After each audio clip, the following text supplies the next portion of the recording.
This week on the Digital Coffee, Instagram is upping its search game. YouTube is going to fully integrate with Shopify just in time for the holiday season. And you can now boost your Instagram Reels. All that and more after this.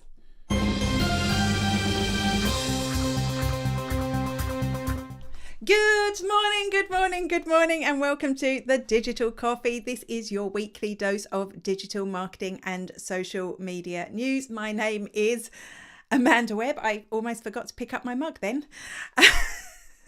I am an ROI mentor and consultant. That means that I can help businesses like you turn all the time and money that you spend online into more sales and more profits. Before I get started, I have a couple of things that I want to talk about. Firstly, I grabbed my mug because if you watch this show regularly, you'll know we are supposed to be enjoying a nice cup of tea or coffee together. I have just finished my cup of tea because, of course, I can't talk while I'm drinking tea. I'd love to know what's in your mug, so do let me know. Also, a couple of things to start. On Monday, I am running a webinar in association with Agora Pulse, and on this webinar, you will learn how to get more return on investment, which means more profits from the time that you are spending online. It's a completely free webinar. If you've got a phone in your hand, you can scan that QR code now, or you can go to the link spiderworking.com// Agora ROI. I hope to see some of you there for that on Monday. It's going to be a lot of fun. I'll put that QR code up again towards the end. And because I'm tending to forget to tell you, and it's important that if you want to get involved in this conversation more, at 10:30 a.m. Just need to move something on my screen. Hang on 1 second. At 10:30 a.m. on Twitter, you can join myself and Making Sang for a Twitter space, which is basically a audio chat. If you join on mobile, you can actually join the conversation. You can come in and say your own thing. Or if you just want to listen, you can join on mobile or desktop. If you're on Twitter, you'll find my pinned tweet about that. So that's all my things that I have to say. I can see there's lots of you here, so a big hello. Firstly, if there is anyone watching on LinkedIn, do say hello. I often find that LinkedIn gets left out. Sometimes it doesn't even show your comments, so I'd love to know if you're there. Good morning, great to see you here this week. Katie, does that mean it's cooled down a little bit? And ginger tea. You know, I do like ginger tea. Now, tell me, did you make that with a tea bag or did you actually slice up some ginger? Because I hear the slicing up of ginger is really nice. Hello to Marie, who's got the kettle on. Great to see you here, Marie. Thanks for joining me. Good morning to Kate, who has a nice cup of tea in front of her. I got all my tea drunk this morning. I'm so happy. Mark from Pocket Video School, great to see you here. Drinking something that maybe that is the solution for me, because as soon as I started saying that, I realized I was talking too fast. You know, I do like a cup of coffee in the morning, but I talk too fast if I have one before the show. So decaf could be a great solution. And you've signed up for the webinar on Monday. Brilliant. I'm looking forward to seeing you there. I can see we've got Philip. Great to see you, Philip. Great new viewer to see here. Fantastic. Thank you. And here is making my co-host for that Twitter space that I mentioned earlier on. Who is having freshed up. Oh, she's just saying that the fresh chopped up ginger is definitely better. And before I get onto the news, you know, it's really handy as well, because you know when you go to the supermarket and you buy ginger and then you only need a little bit for the recipe and there's loads left over. So sometimes I'll put that in a smoothie, but the more things you can do with it, the better. And it is apparently very good for your stomach. I don't know, is that true? But I believe it is. Pucker tea for you. But boiling up sliced ginger for 10 minutes is great. You see, we're all a fan of that. And LinkedIn is working. Great to see Paul here. Paul is a fabulous web developer. He looks after my website for me. So great to see you here.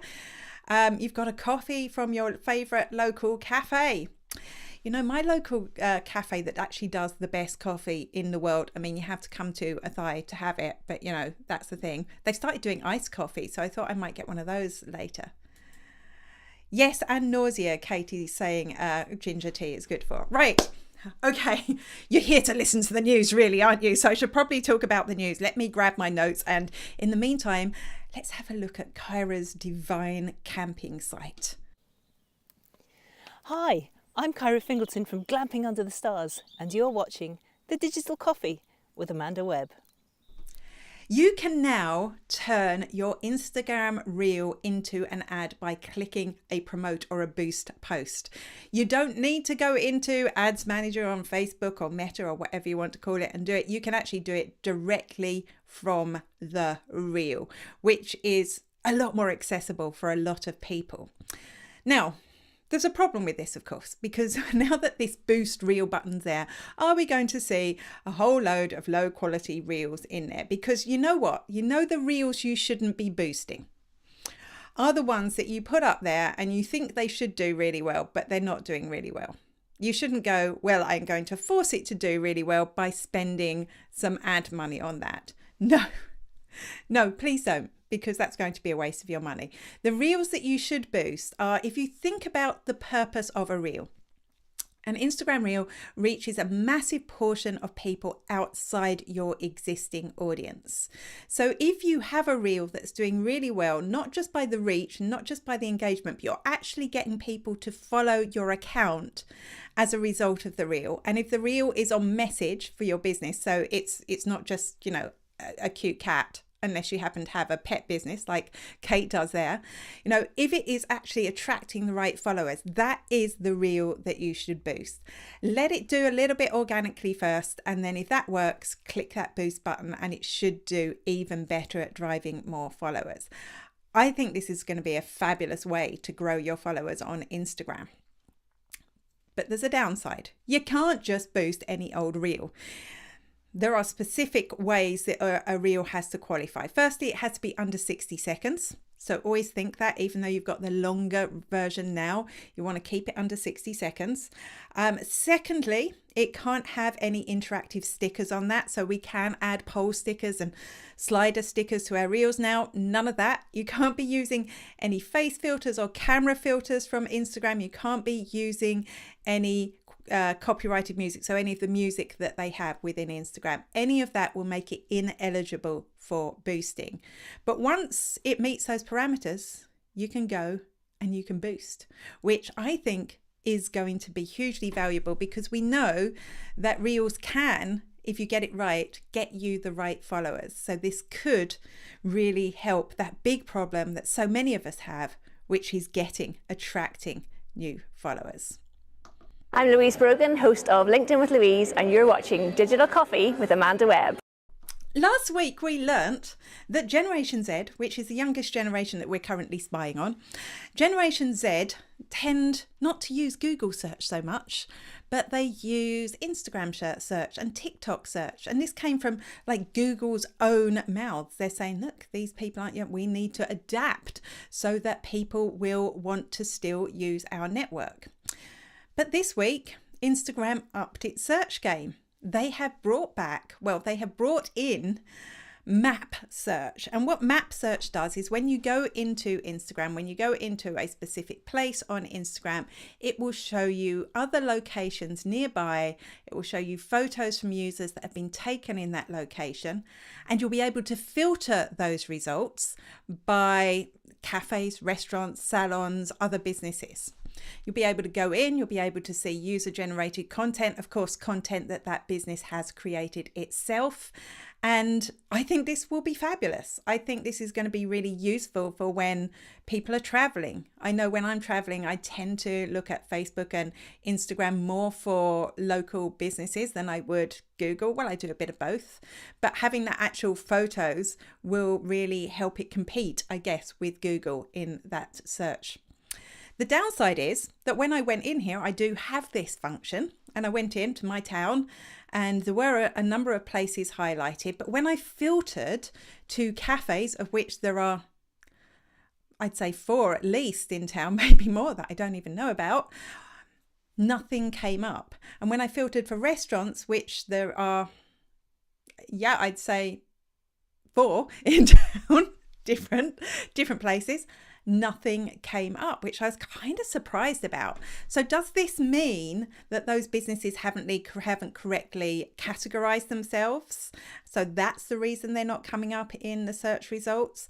Do those businesses, and this is a hint for you, if you are running a local business, just make sure your category is correct, that your location is correct on your Instagram.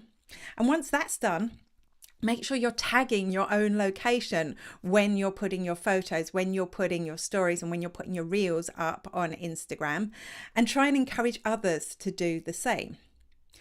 The added benefit that we get from this, like everyone gets, is that map search is back, because we used to be able to go into a location and see stories from that location, and that feature went away. Apparently it was something to do with the previous president of the United States and elections, I don't know, but now that is back as well. So actually, when you tag your photograph being in a specific location, so whether you are a retailer in the location or a small business in the location, your stories are going to come up there, which will give you some extra reach. So I'm really happy to see that feature back, and I do think it's something I will definitely use when I'm somewhere that I'm not necessarily familiar with, to find out, is which restaurants are near me and which ones should I go to, as well as Google search, because I am old and I do still use Google. Can you see yourselves using this? I'd love to know your thoughts on that. Hello, this is Simon Hodgkins, and you're watching The Digital Coffee with Amanda Webb. If you are a retailer of any sort, if you sell products, whether online or offline, I really hope you are already thinking about the holiday season, also known as Christmas. Yes, I know it is still a very long way away. It seems like it is a terribly long time away. And I'm not saying I'm not saying put some ads out there like Christmas, because recently the theatre in Dublin has been advertising pantomimes, and I think it is a little bit too early, and I'm someone who loves Christmas. I think that's a little, but I am saying you need to be planning and thinking about selling for that season right now. And YouTube obviously have this in mind, because this week YouTube has integrated fully with Shopify in 3 regions: the United States, India and Brazil. In those 3 regions, Shopify merchants will be able to integrate their entire catalog and site with YouTube, which means they will be able to tag products in their videos, whether they're live videos or pre-recorded videos, meaning it's a lot less friction to get someone to your site to actually buy the thing that you're talking about. I think one of the reasons that YouTube is into this whole new shopping experience is that, Amazon basically has like this 24-hour stream of people, just people like you and me, like who have shows where it's like QVC, it's like a shopping channel where people talk about products and they can buy from that. They're seeing it's working for Amazon, so now they're giving this opportunity to other retailers. They say they're going to roll it out to other regions before the end of the year, so it is something to consider. That video shopping, live shopping is a definite trend. We're seeing it on other networks like TikTok, which have already said they're not going to do that in Ireland. But also the likes of Facebook and Instagram invested in it last year as well. So definitely a trend worth looking at. I did have a question of the week that was related to that. I'm just squidding. No, it wasn't about that at all, but I better ask my question of the week. I knew I'd forget something at the beginning of the show. If you could subscribe to one topic, one thing that you are passionately interested in on social media, what would it be? For me, cats, 100%. And I'll tell you why in a little while. Good morning, good afternoon, and good evening. This is Jeremiah J-Man Monero with J-Man Speaks from New York, and you're watching Digital Coffee with Amanda Webb. Make it a great day. Facebook has always been very passionate about the fact that you should only have one profile, one person, one profile. You know, you can't set up a profile for your friends and a profile for your business associates. If they catch you, they will close it down. They will require ID. You can't, and this frustrates so many people. You can't just set up an independent account for your business and set up your business page from there. I mean, people say they don't. I mean, there's lots of reasons you should have your Facebook account associated with your business account, but many people don't, and they wanted this separate entity. One account, Facebook said. Well, now they're saying you might be able to have five, but it's not quite 5 different accounts. It's 5 different profiles run from one master profile. So from your master profile, you'll be able to have a profile that deals with business, a profile that deals with friends, maybe a profile that goes into some specific groups. You know, if there's groups that you want to be part of, but you don't want your face associated with that, maybe some specific groups. So up to 5 different kind of filters for your Facebook profile. And some of these will be able to be anonymous. So I am thinking about, you know, there are Facebook groups that can help you with specific medical conditions, for example, or if you've got a relative with dementia, there are groups there, but maybe you respect their privacy and you don't want to join those groups because then everyone will know. So all these different filters could be useful. The friends versus business. You know, I've totally lost touch with a lot of my friends because on Facebook now, most of what I do is in groups and most of it is business activity. It would be great to have a filter where I just talk to my friends. I can see their posts and we can have some banter there. I think this could be really powerful. So thank you, Facebook. That's all I'm going to say. It's very similar. I think this is a trend because we've seen that Twitter are working on something similar where you might be able to have different streams of your profile for different groups of people who maybe follow you rather than having to zip between so many different Twitter accounts. I think this can only be a good thing. I can see, thank you, Katie, who says I'm not old. No, but compared to a Generation Z person that I am. Melanie says that's mad, Ted. I wonder what that was in reference to. Sorry, I didn't see when that popped up. Yes, that's why there's this new really annoying switching accounts feature. There is actually lots changing at Facebook. They are launching a new version of Facebook, which I know some people have already, but the news only came in yesterday and it's not fully rolled out yet and I don't have it. So I just thought I'd put that in there. Paul says, I'm going to have to get my glasses on for this one. Very topical. I just had a discussion with a client yesterday who really wants to set up a separate Facebook account for their business. Unfortunately, Facebook will still shut down non-people accounts. Yeah, absolutely. And I feel like it's such a hard sell, but I do, you know, to try and get somebody to set up a Facebook, connect a business to their Facebook account sometimes when they really don't want to and they say they really don't like Facebook. No, in that case, I'm sometimes not sold that they should have a Facebook business page if they don't like Facebook because it's very hard to maintain it if you hate it. But also, I do think from my point of view, I do like the fact that there has to be a human being connected to a Facebook account, particularly when we're seeing so much like fake news and, you know, bad stuff happening on Facebook. I mean, we're still seeing it even without that little thing in place. Oh, Melanie says her mad Ted was related to 5 profiles on Facebook. Yeah, I was really surprised when I first saw it, but now I kind of understand. Sometimes as well, just I prep this show like in advance and I write all what I'm supposed to say. And then when I'm doing my little rehearsal, I go, that's why they're doing it. So I don't know why I needed to share that with you. It's because I'm struggling to find what button to press. That's why. Hi, I'm Carol Phillips from Laguna Beach, California, and I'm here watching Digital Coffee with Amanda Webb. Hi!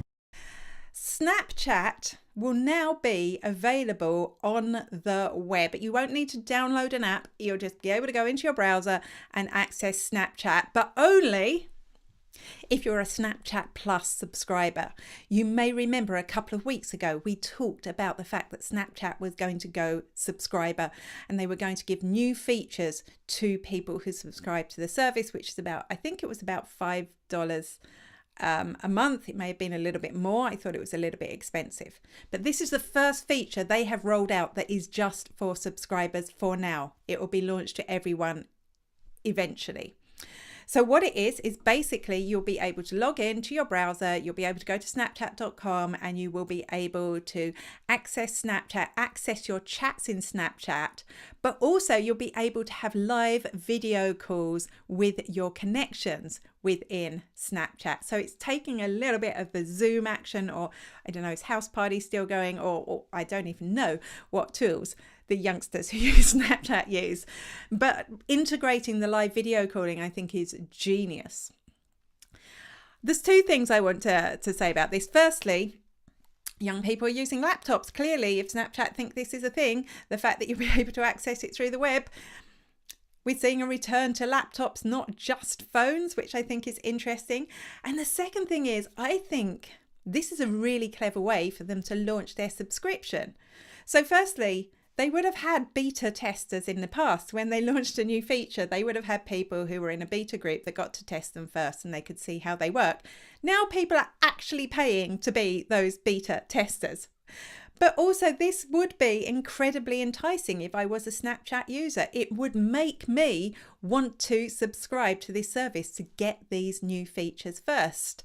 I think it's so much smarter than the way that Twitter has released Twitter Blue, which I still can't get, because it's almost like every new feature that they launch will be an advert for the Snapchat subscription service. I think this is absolute genius. I think, well done, Snapchat. You have been thinking outside the box.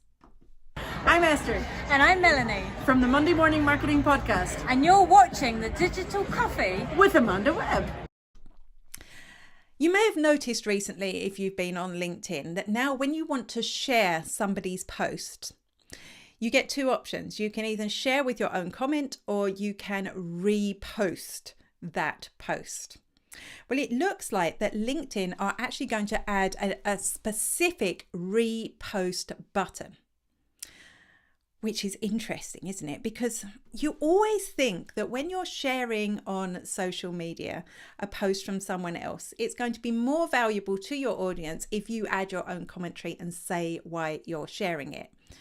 So it seems odd to me that actually LinkedIn are pushing this repost button, which is reposting without a comment. And actually, I was watching a video from Louise Brogan this week. I think it's LinkedIn with Louise is her channel on YouTube. She was talking about how actually you're probably going to get more reach if you hit the repost rather than share with a comment. I just find this really bizarre. And then I started thinking, LinkedIn changed their algorithm recently. You may have seen that you're getting less reach on your posts on LinkedIn, particularly on polls. You'll see you're getting a lot less votes. And that's because LinkedIn isn't just throwing that content out to people that are outside your network anymore. That's how you were getting so many votes on your polls and so much reach before. And they made that, conscious decision not to do that. And the reason might be that people were not finding that helpful in their feed. But they still need more content to go into people's feeds. They still need that there. So this is giving people the agency themselves to share that post by clicking a button. It looks the same way it would have done when people voted on a poll or commented on a poll or liked a poll. It's just that post going uninterrupted into the feeds of the people that follow them. So it means that we may start seeing more reach on our posts when this repost button becomes the default. And it also means that LinkedIn is able to fill the feeds with content that would be maybe slightly more relevant than just throwing in things that people have engaged with. I'm definitely going to try it out. At the moment, you may have noticed if you're following me on LinkedIn that I'm doing 100 days of content thing. It's not going to fit into that schedule because I don't want to put out 2 posts in one day. But once that's finished, I'll definitely try that repost button to see, does that get me more traction? Does that get me more people interested? It's a really weird one because previously I would have always shared with a comment. Even on Twitter, before you could even officially retweet, you used to have to copy and paste a tweet in the old days. I'd still always add my commentary. So it's a really interesting one. And I'm going to be interested to see if people will actually go for it. Are we going to see a lot of these reposted posts in our feeds? Hello, this is Nicole from Wonderstars, and you are watching Digital Coffee with Amanda Webb. When Twitter first announced that they were going to let you choose your own algorithm, I just could not picture what that would be like. I was like, is it the fact that I'll choose an algorithm invented by Jack Dorsey or an algorithm invented by Elon Musk, and I'll be able to choose between them and see which one gives me the best feed experience? I couldn't see how that would work. But over time, it's become clear that that's not what it is at all. Now what it is you'll be able to subscribe to an algorithm in the same way that you might subscribe to topics at the moment. And if you're not subscribed to topics on Twitter, you can subscribe to a topic and Twitter will throw tweets about that topic into your feed as it is. And when you go into Explore, you'll see a number of tweets related to that topic in your feed. But actually, instead of a topic, you'll be able to go into an algorithm where all the tweets in that algorithm will be related to the topic that you've chosen. And it won't be every single tweet. There will be an algorithm in action, which will, surface the tweets that it thinks you're most interested in that topic, but it will be hyper relevant. So the first one, this is it, is for The Bachelorette. I'm not sure who has access to this. There is absolutely no point me accessing it because I know what I do know about The Bachelorette is that it is a reality TV show, some sort of dating thing. That's all I know. So it's completely pointless me going there to see how relevant the tweets are. But if there was one for cats, and that's the topic I would subscribe to, I would access it. I would go there on a weekend when I don't want to look at all the business stuff and click through all those beautiful, cute cat pictures. I would love that. Or if there was one for Doctor Who, I'd go there because you know what? I've found that if I mention Doctor Who on Twitter, like at all, suddenly my feed is flooded with tweets about Doctor Who because the algorithm has picked up. And I don't really always want to see it. If it was an algorithm I could switch over to, I'd be a lot happier. I can see we've got Eileen here. Great to see you, Eileen. Hopefully we'll see you over on the live. It's always great to have you as on the space. It's always great to have you as a guest. You like the repost option on LinkedIn. Sometimes I don't really have any valuable commentary to add, but I do want to share the content. It does mean we're going to get more shares, doesn't it? Because if I've nothing to say, I'm not going to share it. But if I can click the repost button, I am still going to share it if I think people like it. That's a really good point, Eileen. Eileen always joins us on the Twitter space, which don't forget is on at 10:30 a.m. Irish time. There is a tweet pinned to the top of my profile at Spiderworking where you can join us. Also, just another shout out if you haven't already registered for the webinar, which is how to build an ROI driven content strategy for your B2B business. I'm hosting it in association with Agora Pulse. Agora Pulse are running it. There's a QR code there. So if you've got your phone at hand, you can scan that QR code. It'll bring you to the registration page. I found that you have to click the registration button twice on mobile for some reason. It may work for you. Also, there's a link if you've not got a phone handy, spiderworking.com/Agora ROI. I really hope I'm going to see some of you there. I'm really excited. That is happening on Monday. I don't know the answer to whether there's a replay or not, but if you register, I'm sure you're going to get that information from them. So hopefully I'll see you there. If not, hopefully I'll see you on the Twitter space at 10:30 a.m. And if I don't see you in either of those places, I will see you, same bat time, same bat place, next week. Until then, bye-bye.